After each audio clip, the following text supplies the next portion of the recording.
नमस्कार, मी अभिजित खांडकेकर तुम्हा सगळ्यांचं स्वागत करतो। आपण पाहत आहात क्रिमिनल्स, चाहूल गुन्हेगारांची। मुलगी शिकली, प्रगती झाली हे वाक्य ऐकायला फार अभिमानास्पद वाटतं। हा महाराष्ट्र सावित्रीबाई फुले आणि ज्योतिबा फुलेंचा आहे असं आपण छाती ठोकपणे सांगतो। बाई म्हणजे चूल आणि मूल ही संकल्पना आता कधीच मागे पडली आहे। पण ही नाण्याची एक बाजू आहे आणि दुसरी बाजू फारच हताश करणारी आहे। शिकण्याची मुभा मुलींना अत्यंत सहजपणे मिळते का? तर नाही। दुर्दैवानं आपल्या राज्यामध्ये, आपल्या देशामध्ये अजूनही कित्येक लोकांची मानसिकता अशीच आहे की आपण जर मुलींना शिकवलं तर त्या आगाऊपणा करायला लागतील, आपल्या डोक्यावर बसतील। आजही अनेकांच्या दृष्टीनं मुलींसाठी शिक्षणापेक्षा त्यांनी लग्न करणं हे जास्त महत्त्वाचं आहे। त्यामुळे अशा लोकांना विरोध करणाऱ्या मुलींच्या वाट्याला नक्की काय येतं, चला बघूया। ताई, ताई, काय ग? ए ताई, माझा स्टोल कुठे ठेवलायस? कुठे जाणार आहे? असेल तुझ्याच कपाटात। अगं नाहीये म्हणूनच विचारते ना। जरा नीट शोध म्हणजे सापडेल। अगं नीटच शोधलाय। एक मिनिट, परवा तू माझा स्टोल घेतला होता लक्षात आहे ना तुझ्या? आणि आता तू जागेवर नाहीये। मग माझ्या कपाटात शोध। अरे यार ताई, तू माझ्या सामानाला हातच का लावतेस ग? काय ग, एक तुझा स्ट्रोल काय घेतला तर तू लगेच तुझं माझं करायला लागलीस? आणि तू माझ्या वस्तू वापरतेस तेव्हा मी काही बोलते का तुला?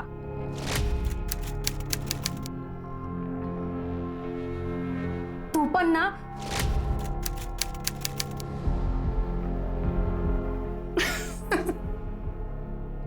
हे सविता, अगं माझा डबा तयार झाला का? हो हो, आले आले। बघितलं श्वेता, तुझ्या बाबांना किती घाई झाली आहे ते? रोजची सवय आहे त्यांची, अशी सुटायची नाही। बरं थांब, मी त्यांना डबा देऊन येते।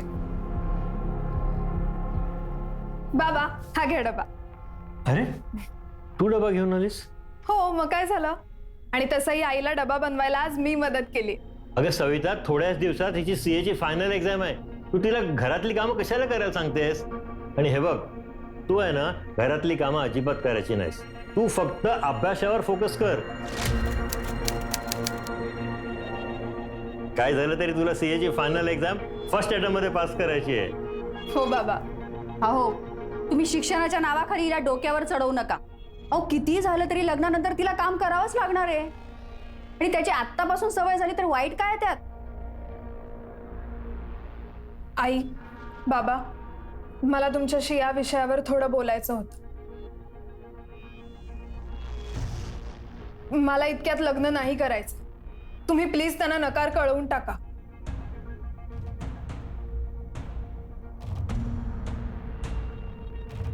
मला लायब्ररीत जायला उशीर होतोय, मी येते।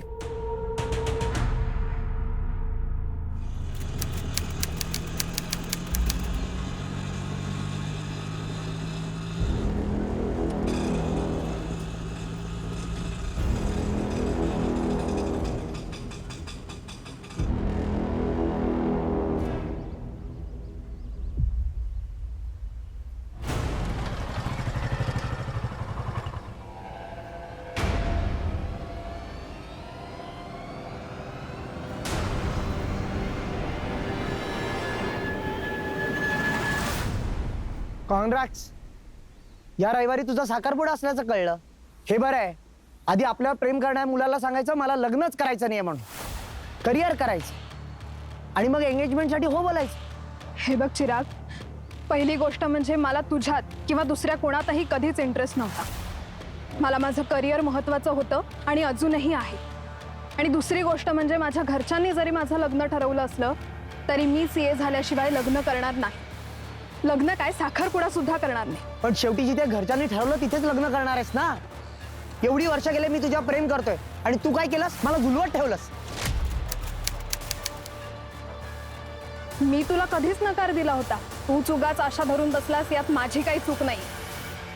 हे बघ, हे चूक तुझीच आहे आणि याची भरपाई तुलाच करावी लागेल। बघतोस तुझं लग्न कसं होतं ते।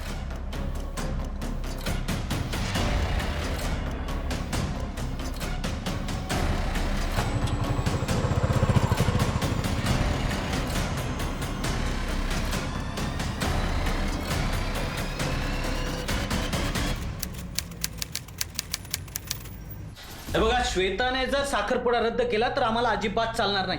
अहो, लग्न कार्य म्हणजे काय मस्करी वाटते काय तिला? हा, अहो, आमच्या सगळ्या गावातल्या मंडळींना आम्ही सांगून बसलोय, ते सगळे साखरपुड्याला येणार आहेत आणि त्यांना काय उत्तर द्यायचं? ती जर ऐन वेळेस साखरपुडा रद्द करणार असेल तर आम्ही काय करायचं त्यावेळेस?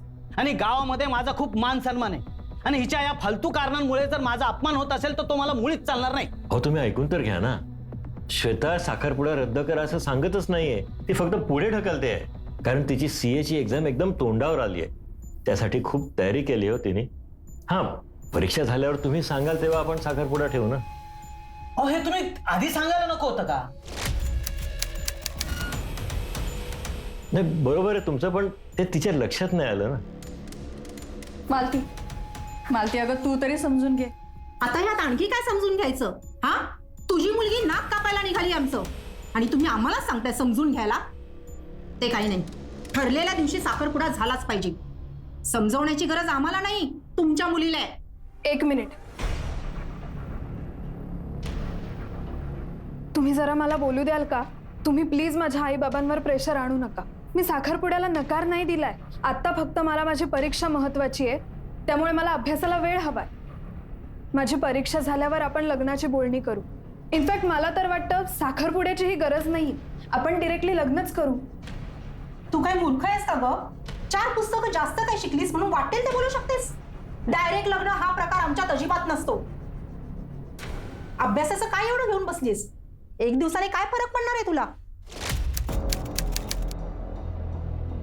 तुम्हाला नाही समजणार ते, त्यामुळे तुम्ही प्लीज या विषयावर बोलू नका. सविता, बघ कशी चुरू बोलते तुझी पोरगी. 1 दिवस तुझी ही हुशारी ना तुलाच नडणार आहे. चला हो, इथे थांबण्यात आता काहीच अर्थ नाही. हो, मलाही तेच वाटतंय. इथे थांबून स्वतःचा अपमान करून घेण्यात मला इंटरेस्ट नाहीये. हा साखरपुडा जर थांबला तर माझ्यापेक्षा वाईट कोणी नसेल. मालती अगं थांब ना मालती, जाऊ नकोस मालती.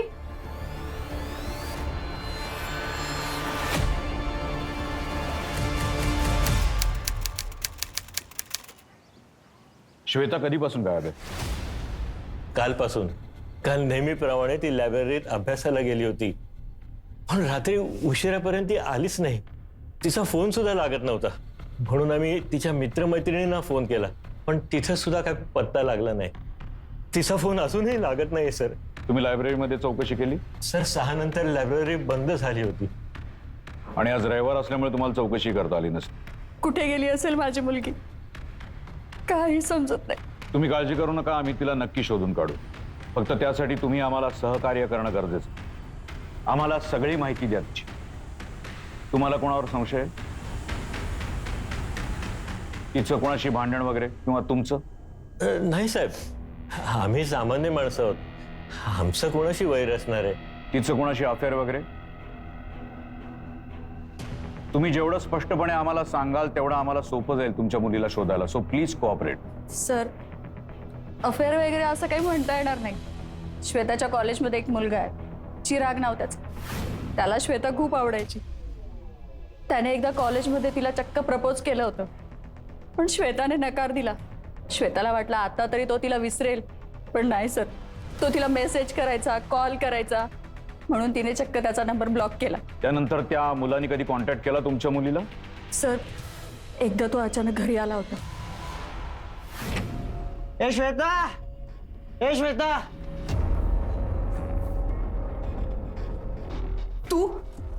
तू इथे काय करतोयस? तू काल पण मला दिसली नाहीस, आज पण मला दिसली नाहीस. मला राहवलं नाही म्हणून मी तुला भेटायला आलो.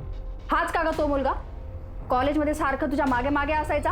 हो, मीच तो मुलगा आहे जो हिच्या मागे मागे असतो. तू दारू पिऊन आलायस? हो, मी दारू पिऊन आलोय आणि माझ्या स्वतःच्या पैशाची पिऊन आलो.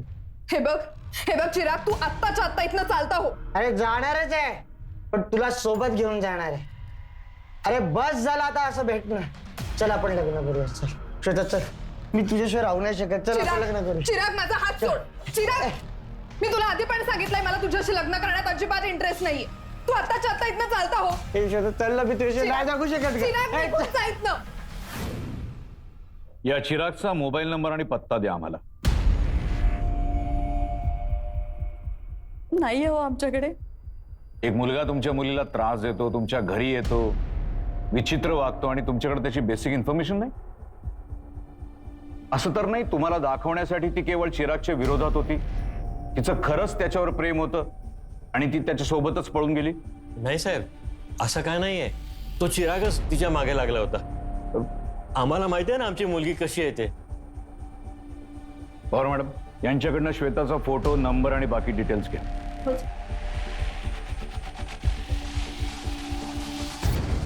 शिंदे, श्वेताचा फोटो पोलीस स्टेशन्समध्ये सर्क्युलेट करा, एस्पेशली हॉस्पिटल्समध्ये. तिचा फोन सर्वेलन्सवर टाका आणि सगळे कॉल रेकॉर्ड्स मागवून घ्या. Yes sir. आणि हा चिराग जो कोणी आहे त्याची चौकशी करा. सर, पण श्वेताच्या आई बाबांकडनं चिरागबद्दल काहीच माहिती मिळाली नाही. अशा गोष्टी आईबाबांपेक्षा मित्रमैत्रिणींना चांगल्या माहिती असतात, त्यांच्याकडे चौकशी करा. Yes sir.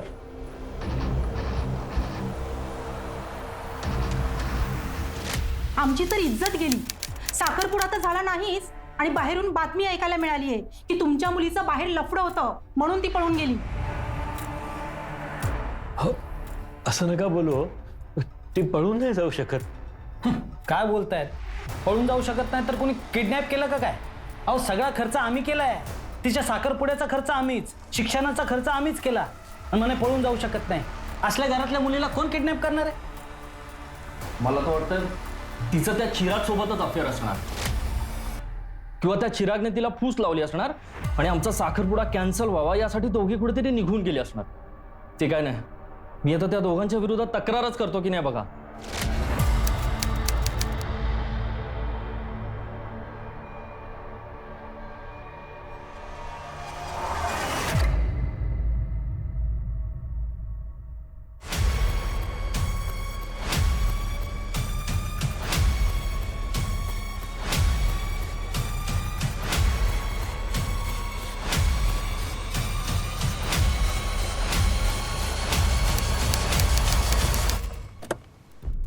सर, श्वेताच्या आई वडिलांनी आपल्याला सांगितलं की श्वेता त्या दिवशी लायब्ररीत गेली आणि परत घरी आलीच नाही. पण जेव्हा मी लायब्ररीची चौकशी केली तेव्हा त्याच्या बोलण्यातनं कळलं की काल श्वेता म्हणजे शनिवारी श्वेता लायब्ररीमध्ये आलीच नव्हती. मे बी त्या लायब्ररीच्या लक्षात नसेल. नाही सर, त्याच्या बोलण्याची खात्री करण्यासाठी मी लायब्ररी समोरचं सीसीटीव्ही फुटेज पण चेक केलं. पण त्या लायब्ररीच्या एवढे डिटेल्स कसे लक्षात? कोण येतं, कधी जातं? नाही, त्यांचं म्हणणं आहे की श्वेता कधी येते आणि कधी जाते हे लक्षात ठेवणं सोपं आहे, कारण तिची नेहमीची एक जागा ठरलेली आहे, ती त्याच ठिकाणी बसते. आणि दुसरी गोष्ट म्हणजे श्वेता लायब्ररीला कधीच दांडी मारत नाही, फक्त सुट्टीच्या दिवशी ती येत नाही. चिरागची काय माहिती मिळाली? सर, श्वेताच्या मित्रमैत्रिणींकडे चौकशी केली. त्यांना चिराग माहिती आहे, पण चिरागबद्दल अजून काही डिटेल्स माहीत नाहीये. पण तिच्या एका मैत्रिणीकडे चिरागचा हा फोटो मिळालाय, हे बघा. याचा पत्ता? GRS colony.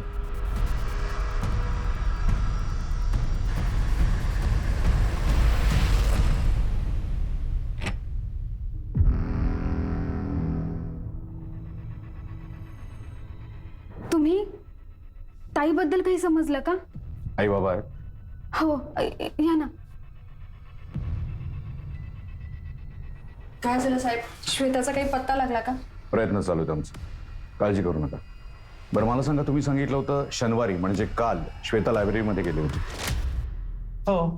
पण आम्ही तिथे चौकशी केली, ती तिथे आलीच नव्हती. कसं शक्य आहे साहेब? ती नेहमीप्रमाणे लायब्ररीत जायलाच निघाली होती. हो, तिने सांगितलं जरी असलं तरी ती तिथे गेलीच नव्हती. माझ्याकडे पक्की खबर आहे. ताई लायब्ररीत नाही गेली, मग कुठे गेली असणार? तुमच्या सोसायटीचं CCTV फुटेज बघायला मिळेल.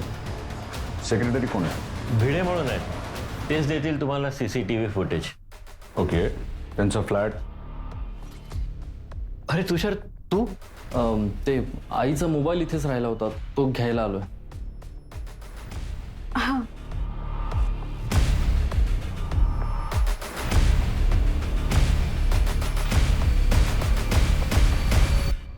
थँक्यू.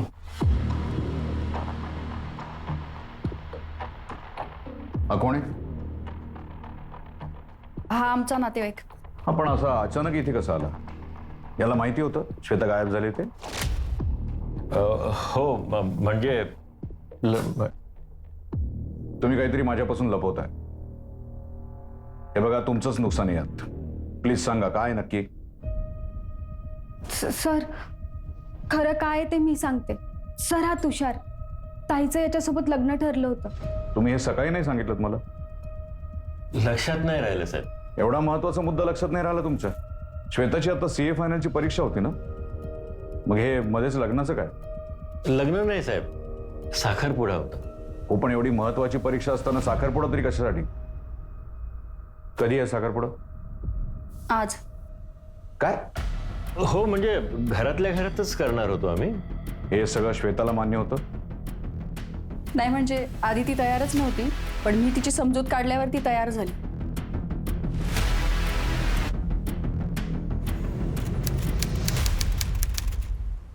सर, श्वेताचा मोबाईल शुक्रवारी रात्री स्विच ऑफ झाला, तो अजून स्विच ऑफच. पण श्वेता शनिवारी सकाळी घराबाहेर पडली तेव्हा ती तिचा फोन स्विच ऑफ करू शकली असते. तोपर्यंत तिने कोणाशीच कम्युनिकेट नाही केलं. मे बी तिच्याकडे दुसरा मोबाईल आणि दुसरा सिम असेल आणि ते ऍक्टिव्ह असेल आणि त्याच्यावरनं ती कम्युनिकेट करत असेल. पण तिच्या घरच्यांनी या दुसऱ्या नंबरविषयी आपल्याला काहीच सांगितलं नाही. आणि श्वेताला दुसऱ्या सिमची गरज काय? पळून जाण्यासाठी. म्हणजे श्वेताला हा साखरपुडा टाळायचा असेल म्हणून ती पळून गेली असेल आणि त्यावेळी तिने त्या सिमचा वापर केला असेल आणि घरच्यांना कळू नये म्हणून नेहमीचा मोबाईल बंद ठेवला असेल. पण श्वेताच्या मित्रमैत्रिणींकडून कळलं की ती खूप सिन्सिअर मुलगी होती, अभ्यासू मुलगी होती. तिची सीए फायनलची परीक्षा जवळ आल्यामुळे ती फक्त आणि फक्त अभ्यासावर कॉन्सन्ट्रेट करत होती. बरं, तिच्या आईच्या बोलण्यात हे आलं की ती साखरपुड्याला राजी होती. कदाचित तिची आई खोटं बोलत असेल. म्हणजे या साखरपुड्याचं प्रेशर त्यांनी श्वेतावर टाकलं असेल आणि म्हणून ती पळून गेली असेल. एकटी की कोणाच्या मदतीनं? चिरागच्या मदतीनं. चिरागवर तर तिचा राग होता, अशा वेळी ती त्याची मदत घेऊ शकेल? हा चिराग हातात आल्याशिवाय आपल्याला गोष्टी क्लिअर होणार नाही. एक काम करा, श्वेताचा मोबाईल जिथे स्विच ऑफ झाला त्या लोकेशनला जाऊन तिच्याविषयी चौकशी करा आणि GRS कॉलनीमध्ये जाऊन या चिरागची माहिती काढा. Yes sir.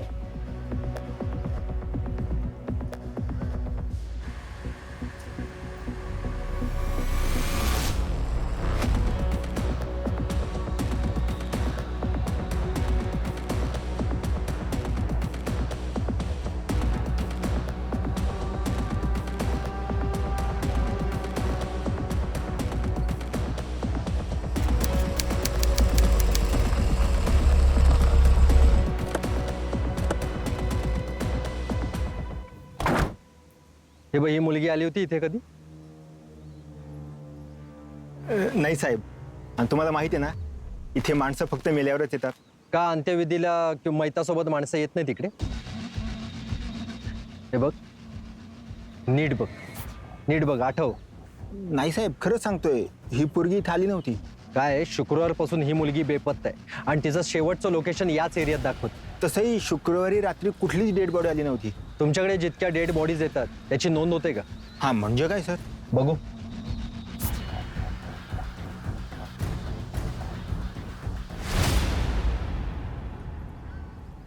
शुक्रवारी संध्याकाळी 6 वाजता इथे एक डेड बॉडी आली होती. तिच्यासोबत आलेल्या माणसांमध्ये ही फोटोतली मुलगी नव्हती? नाही साहेब, कारण त्याच्यामध्ये सगळे पुरुषच होते आणि तसंही त्यांचं कार्य 8 पर्यंत आटोपलं होतं आणि तेव्हाच ते रिटर्न गेले होते. ठीक आहे, अजून काय माहिती हवी असेल तर आम्ही परत येऊ. हो साहेब. मला सांगा, श्वेताशी तुमचं शुक्रवारी रात्री शेवटचं बोलणं कधी झालं? जेवताना आम्ही एकत्रच जेवायला बसतो तेव्हा बोलणं झालं होतं. तेव्हा ती काही टेन्शन मध्ये होती, काही वेगळं बोलत होती? नाही, आपलं नेहमीच तिचं अभ्यासाचं सांगत होती. साहेब, मी चिराग. कुठे नेलस माझ्या मुलीला? कुठे आहे ती? तूच पळवून नेलस ना तिला? साहेब, याला अटक करा. यानंच माझ्या मुलीला लपवून ठेवलंय. साहेब, मला माहिती आहे, यांनीच तिला कुठेतरी गायब केलंय. फोटो तुम्ही बघायचा यांना आहे अटक का? करा. थाळी बघायची. एक मिनिट. गुन्हेगार कोण आहे, कोणाला अरेस्ट करायचं ते आम्ही ठरवू. आणि तू रे, शुक्रवारी कुठे होता? साहेब, मी एका महत्वाच्या कामासाठी पुण्याला गेलो होतो. तिथून परत आल्यावर मला कळलं की पोलीस येऊन माझी चौकशी करून गेले, म्हणून मी लगेच इथे निघून आलो. साहेब, मला खात्री आहे यांनीच श्वेताचं काहीतरी बरं वाईट केलंय, कारण श्वेताच्या आईचाच हट्ट होता तिचं लग्न लावून देण्याचा. तुला काय माहिती आहे सगळं? कारण साहेब, श्वेतानी स्वतः भेटून त्या दिवशी मला सगळं सांगितलं होतं. Chirag, I am sorry. मी तुला कायम हेडीस पेडीस केलं, पण आता तूच माझी मदत कर. काय मदत हवी आहे तुला? तुला माहिती आहे ना, माझ्या घरच्यांनी माझं लग्न ठरवलं, पण मला त्या तुषारशी लग्न नाही करायचंय. अगं एवढंच ना, मग सरळ सरळ तुझ्या आई बाबांना सांग ना तू. इतकं सोपं नाहीये ते. मी नाही सांगू शकत घरच्यांना असं, कारण हे लग्न फक्त लग्न नाहीये, तर एक डील आहे. माझी आई आणि तुषारची आई खूप जुन्या मैत्रिणी. माझ्या आईला एकदा पैशांची खूप गरज भासली होती, तेव्हा तुषारच्या आईने मदत केली. पण आज तागायत माझी आई ते पैसे परत नाही करू शकली. म्हणून तिचं म्हणणं आहे की मी त्या घरी लग्न करावं आणि पैसे कमवून ते पैसे फेडावे. साहेब खोटं बोलतोय हा मुलगा. हे खरं आहे साहेब. तुषारची आई मालती आणि मी आम्ही खूप जुन्या मैत्रिणी आहोत, पण मी तिच्याकडून कुठल्याही प्रकारचे पैसे घेतलेले नाही. आणि हे लग्न जबरदस्तीने नाही, तर श्वेताच्याच मर्जीने होत होतं. साहेब ही बाई खोटं बोलते. श्वेतानी मला स्वतः सांगितलं होतं की तिच्या आईच्या दबावात येऊन ती हे लग्न करते म्हणून. वाटेल ते बोलू नकोस साहेब. मला तर वाटतं माझ्या मुलीचं यानेच काहीतरी बरं वाईट केलंय, म्हणून आमच्यावर असे फालतू आरोप लावतोय हा. हे बघा, तुम्ही माझ्यावर आरोप करू नका. खोटं तुम्ही बोलताय. काय माहिती? पोलीस स्टेशन आहे, शांत बसा. तुमच्या सगळ्यांचं म्हणणं मी ऐकून घेतलंय. पुढचा तपास आम्ही आमच्या पद्धतीने करू. तुम्ही गेलात तरी चालेल.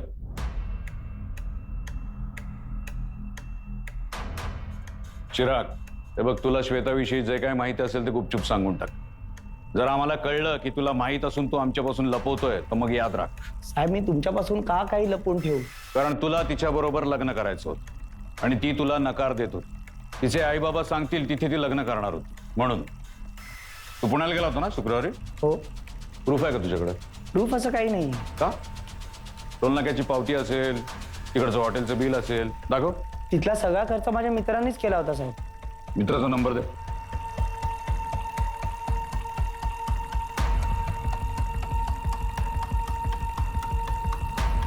लागत नाही फोन.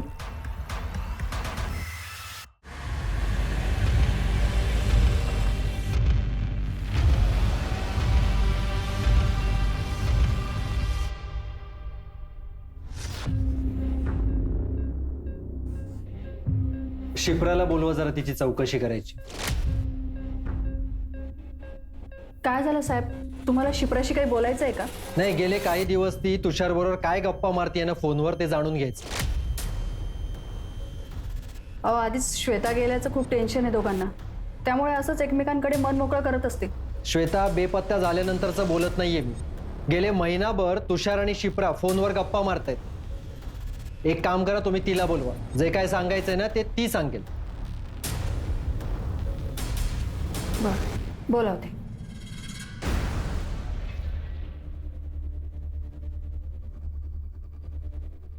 साहेब, अहो शिप्रा घरात नाहीये. ती घरी नाहीये आणि तुम्हाला माहिती नाही. घरातून बाहेर जाताना सांगून जायची पद्धत नाहीये का तुमच्यामध्ये? नाही हो साहेब, माझा जरा डोळा लागला होता, ती तेव्हाच बाहेर गेली असेल. एक काम करा, शिप्राला फोन लावा आणि बोलवून घ्या तिला. हो.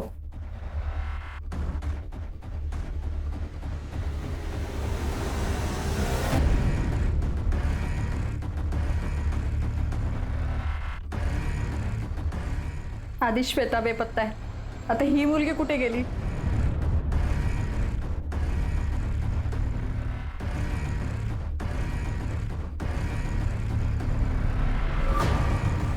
शिप्रा पण फोन उचलत नाहीये, हा तुषार सुद्धा फोन उचलत नाहीये.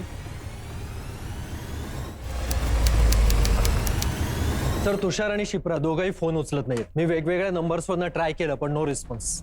शिंदे, असं तर नसेल त्या दोघांचं एकमेकांवर प्रेम असेल, त्यांना एकमेकांशी लग्न करायचं असेल आणि तुषारचं लग्न श्वेता बरोबर ठरवल्यामुळे त्या दोघांनी मिळून श्वेतालाच गायब केलं असेल आणि आता पळून जाऊन त्यांचाच लग्न करण्याचा प्लॅन असेल.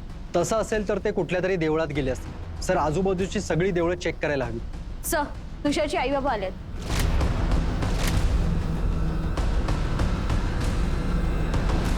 साहेब, आम्हाला कंप्लेंट नोंदवायची. आमचा मुलगा तुषार हरवलाय साहेब. हरवलाय की पळून गेलाय? साहेब, तो पळून का जाईल? त्यांनी चोरी केली आहे का डाका टाकलाय? आता ते तो जेव्हा परत येईल तेव्हाच समजेल ना. पण तुम्हाला हे माहितीये का, शिप्रा ही तिच्या घरात नाहीये आणि ती तुमच्या तुषार सारखा फोन उचलत नाहीये. तुषार तुम्हाला असं न सांगता कुठे जातो? नाही हो, कधीच नाही. कुठेही जाताना सांगून जायची सवय आहे त्याला. हो. एखाद्या मित्राकडे गेला किंवा अगदी पार्टीला वगैरे गेला तरी सांगून जातो तो. तुम्ही त्याच्या सगळ्या मित्रांना कॉन्टॅक्ट केला? हो. हो केले. तुम्हाला कोणावर संशय? साहेब मला वाटतं ते चिरागने किडनॅप केलं असणार तुषारला. तुषारचं श्वेतासोबत लग्न होणार आहे म्हणून चिरागचा राग होता आमच्या तुषारवर. हो साहेब. बरं, तुम्हाला असं नाही वाटत शिप्रा आणि तुषार एकमेकांना पसंत करू लागले होते आणि म्हणून ते पळून गेले असते? अहो काहीतरीच काय बोलताय साहेब. अहो असं कसं शक्य आहे साहेब? आम्ही तो शोध घेतोय. आमचे प्रयत्न चालू आहेत. आम्हाला काही कळलं तर आम्ही तुम्हाला अपडेट देऊ. तुम्ही आता गेलात तरी चालेल. ठीक आहे सर, येतो.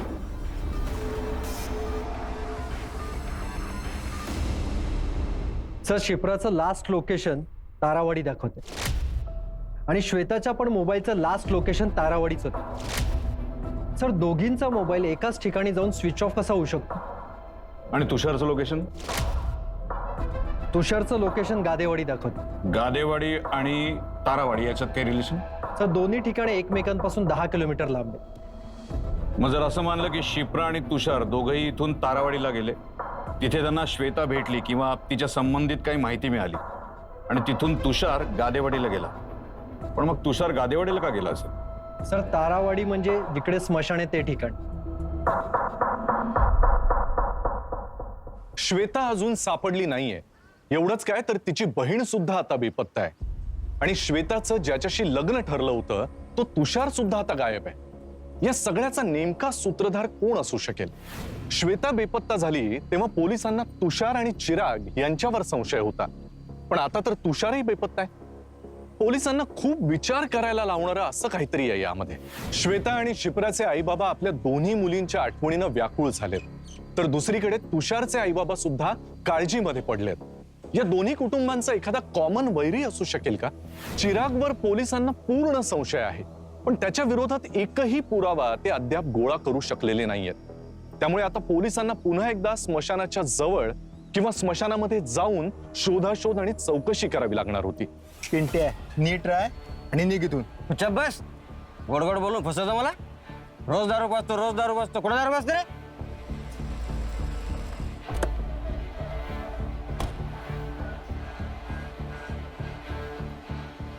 मागच्या वेळी आपण श्वेताची चौकशी करायला आलो होतो तेव्हा हाच माणूस होता ना? हो सर, डोकं खराब करून निघ निघ निघ निघ.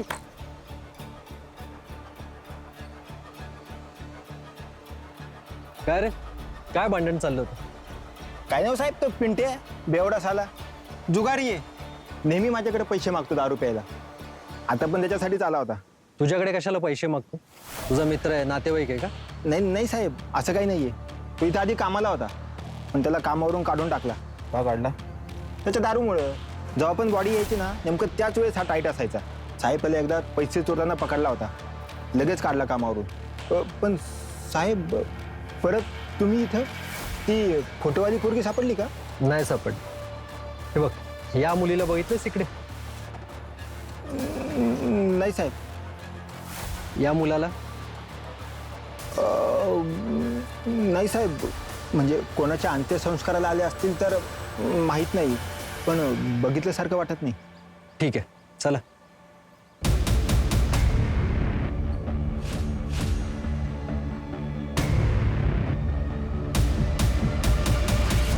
हॅलो. शिप्रा नाही हा. दे शिप्रा तू दे. नाही. अगं काय गोंधळ घातलाय तुम्ही? आता काही लहान आहात का अशी मस्ती करायला? आई, अगं आम्ही दोघी लग्न करून सासरी जाऊ ना तेव्हा तुला कळे. आम्ही दोघी असताना किती मज्जा होती ती. आणि हो, तेव्हा हे असं शांत असलेलं घर तुला खायला उठेल बघ तू. अगदी बरोबर बोललीस तू. आई, तू ना मिस करणार आहेस आम्हाला आणि आमच्या गोंधळाला सुद्धा.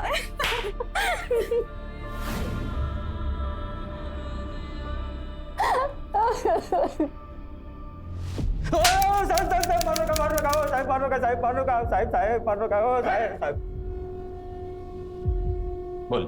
साहेब, मला बाहेर कुठेच नोकरी मिळत नाही. स्मशानातूनच 2 पैसे कमवत साहेब. लोक स्मशानात प्रेत घेऊन येतात आणि त्याच्यावर पैसे टाकतात. कधी कधी साहेब मेलेल्या माणसाचं पाकिट सुद्धा ते ठेवून जातात. आणि काही लोक तर स्वखुशीने देतात साहेब, दान म्हणून. पण साहेब, ते एवढे पैसे नसतात. हा, पण माझ्या दारूची व्यवस्था होती साहेब. आणि साहेब, त्या दिवशी सुद्धा मी त्यासाठीच तिथं गेलो होतो.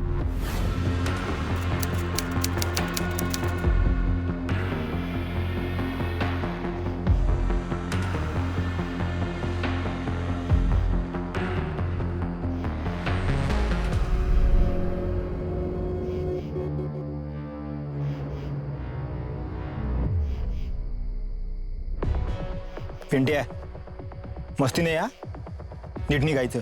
अरे मस्ती तर तुमची समजली मला, आणि आता हे पोलिसांना सुद्धा समजणार. हा पिंट्या जास्त शहाणपणा करू नको, हा. अरे श्यामपणा तर मी तुझा काळ जगणे बघ, सगळ्या पोलिसांना सांगतो. दारू पाहिजे? दारू पाहिजे ना? तुला हवी तेव्हा आणि हवी तेवढी दारू मी देऊ शकतो, पण तुला माझं एक काम करावं लागेल. कोणतं काम? तू ही गोष्ट कोणाला पण सांगायची नाही, कळलं?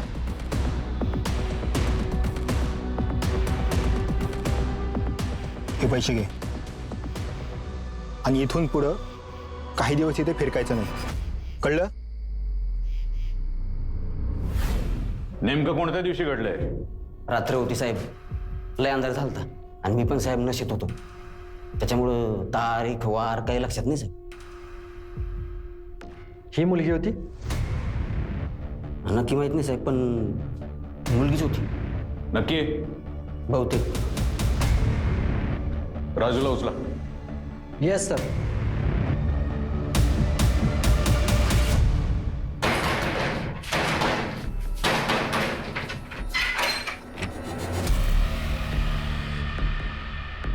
मला तुमचा सर्व प्लॅन समजलाय.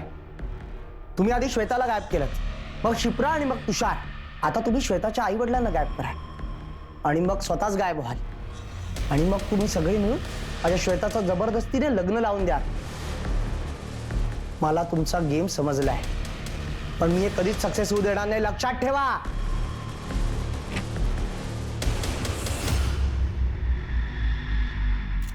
सर, आपल्या खबऱ्यांनी टीप दिली आणि याला ताब्यात घेतलं. श्वेताला तू मारलंय तर नक्की आहे. आता ते शिप्रा आणि तुषार दोघं कुठे आहेत? का त्यांनाही मारून जाळून टाकलं? श्वेता, शिप्रा, तुषार हे कोण लोक आहे साहेब? आम्ही तुझे मोबाईल रेकॉर्ड चेक केलेत.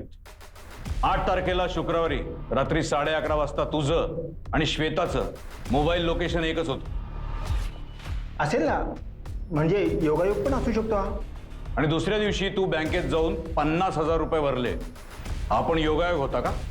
एवढे पैसे तुझ्याकडे कुठून आले रे? बघडे,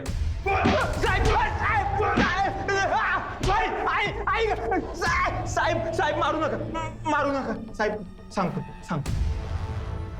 साहेब कोणती श्वेता का कोण? तिला मी नाही मारलं साहेब. अहो ती आधीच मेली होती, तिची बॉडी फक्त मी काढली. ती बॉडी तुझ्याकडे कोण घेऊन आलं?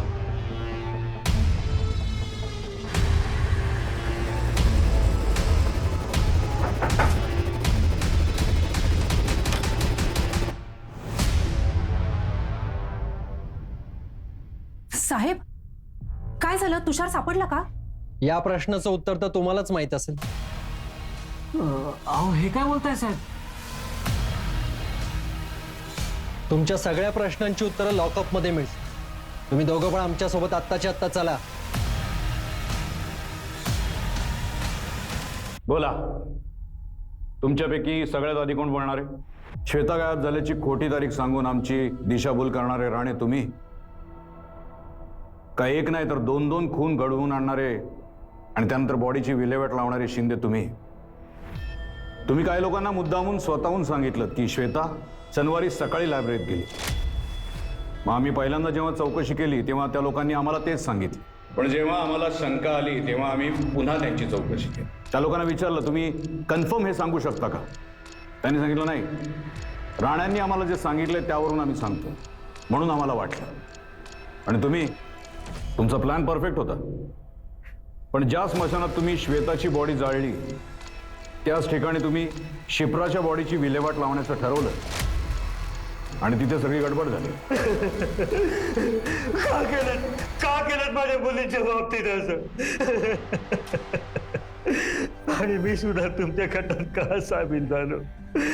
माझी बुद्धी कुठं शेण खाणं गेली होती काय कळत नाही.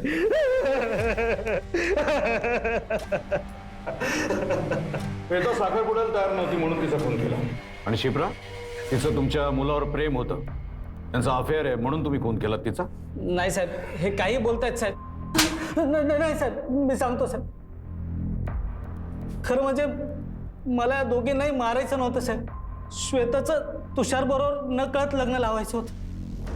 म्हणून तिला गुंगीचं औषध द्यायचं, तिला बेशुद्ध करायचं आणि घरी घेऊन यायचं. आणि दोन्ही घरच्यांच्या संगनमतेने तिचं तुषारचे लग्न लावून द्यायचं, असा हा प्लॅन होता. आणि रमेश रावनं कॉन्फिडन्समध्ये घेऊन हा सगळा प्लॅन मी त्यांना सांगितलं. मग त्यांनी शुक्रवारी रात्री केमिस्टकडे जायला सांगितलं. मी तो बहाणा करून तिला लिफ्ट दिली. मग माझ्या एक ओळखीचा जो स्मशानभूमीत काम करतो, मी त्याला फोन केला. त्याला 50,000 रुपयाची लालूच दिली आणि श्वेताची डेड बॉडी तिथे जाळली साहेब. आणि शिप्रा आणि तुषारच्या बाबतीत काय घडलं? तुमच्यामुळे शिप्राला श्वेताचं शेवटचं लोकेशन कळलं होतं. तिला ह्या सगळ्यात काहीतरी गडबड वाटली आणि तिने ह्या सगळ्या गोष्टीचा पाठपुरावा करायचं ठरवलं. त्यात तिने तुषारला हाताशी घ्यायचं ठरवलं होतं. मी तुषारला समजवलं की तू या सगळ्या भानगडीत पडू नकोस, पण त्याने ऐकलंच नाही साहेब. मग मी शिप्राला संपवायचं ठरवलं साहेब. तुषार आणि शिप्रा बेपत्ता झाले हे भासवण्यासाठी मी त्यांच्यावर हल्ला घडवला. त्यात तुषारवरचा हल्ला खोटा होता साहेब. त्याला फक्त बेशुद्ध केलं आणि माझ्या माणसांनी गोडाऊनमध्ये लपवलं. आणि शिप्राला परत जाळण्यासाठी मी त्या राजूला पुन्हा पैसे दिले आणि तिची डेड बॉडी जाळली साहेब. मी माझ्या मान सन्मानासाठी खूप मोठी चूक केली साहेब. इज्जत, इब्रत, अब्रू या शब्दांच्या मागे लागून माणूस आपली सारासार विचार करण्याची शक्तीच गमावून बसतो. पण या शब्दांना खरंच इतकं महत्व दिलं पाहिजे का? इब्रत आणि माणसाचा जीव या दोन्ही गोष्टी एकाच वेळेला आपण जर तराजूमध्ये तोलायला गेलो तर वजनाचा काटा कोणत्या बाजूला झुकावा असं तुम्हाला वाटतं? आपल्या मुलीचा साखरपुडा रद्द झाल्यानं गावामध्ये आपली इज्जत जाईल या भीतीनं एका माणसानं 2 निष्पाप मुलींचा जीव घ्यावा. श्वेताला या सगळ्याचा आधीच अंदाज आला असता तर ती तुषारच्या बाबांना वेळीच रोखू शकली असती तर फक्त तिचाच नाही, तिच्या बहिणीचा सुद्धा जीव वाचला असता. त्यामुळे आपल्या आजूबाजूला घडणाऱ्या घटनांबद्दल तुम्ही नेहमी सतर्क राहा, सावध राहा. मी अभिजित खांडकेकर आता तुमची रजा घेतो. पुन्हा भेटूया पुढच्या भागामध्ये एखाद्या अशाच गंभीर गुन्ह्याची उकल करायला. तोपर्यंत तुमची आणि तुमच्या कुटुंबियांची काळजी घ्या. घराबाहेर पडताना मास्क आणि सॅनिटायझरचा वापर नक्की करा. पुन्हा भेटूया. तोपर्यंत जय हिंद, जय महाराष्ट्र.